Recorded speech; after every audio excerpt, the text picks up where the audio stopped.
This is the Chaplin I want to go in search of.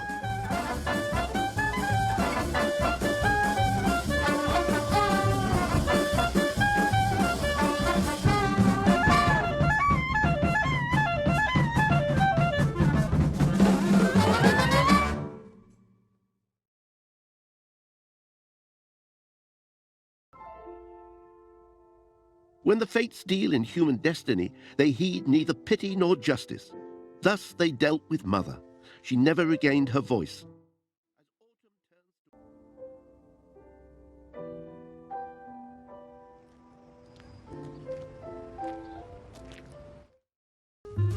Charlie's immense drive, along with his undoubted talent, got him his first break.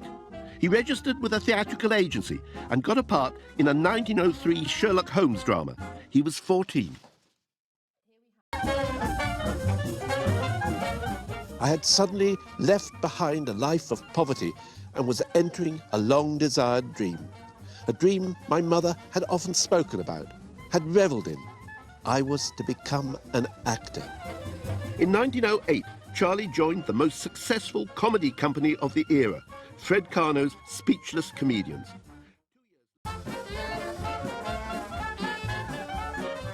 It's a rainy afternoon in January 1914. In the communal dressing room at Keystone Studios, California, Chaplin is looking for a costume for his second film, a comedy called Mabel's Strange Predicament. The character instantly became known as the Tramp, but Charlie's son Michael, who has looked into the family tree, has a different take on the matter, based on a mysterious letter hidden by Chaplin in a drawer.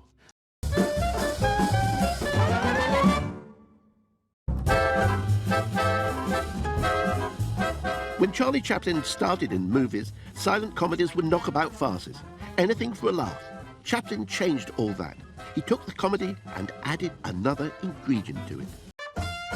In 1916, on the way to New York from California to sign a new contract, vast crowds mobbed Charlie's train at every stop. Chaplin mania had arrived.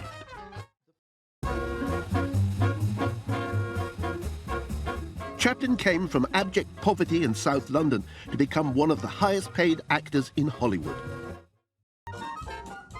In search of what he had in his head, Chaplin could be an absolute monster on set, flying into rages with cast and crew if things weren't going his way. Charlie's first love was Hetty Kelly, a 15-year-old dancer. Chaplin was 19, a music hall comedian. The romance lasted all of 11 days, but left an indelible mark on him. Chaplin's private life had long provoked moral outrage in right-wing America, but it was his films and politics that really sparked their anger. Part of Chaplin's genius was to take risks. He didn't shy away from sending up controversial subjects. In 1918, with soldiers dying in their thousands on the Western Front, Chaplin released Shoulder Arms, in which he made life in the trenches a source of comedy. In the communist witch hunts that consumed American public life after the Second World War, Chaplin became a prime target for red baiters, though they could never prove that he had been a member of the Communist Party. But Hoover was determined to bring him down. The Queen Elizabeth had been at sea for 2 days when Chaplin received a message from the Attorney General's office. It stated that I was to be barred from the United States and that before I could re-enter the country, I would have to go before an immigration board of inquiry to answer charges of a political nature and of moral turpitude.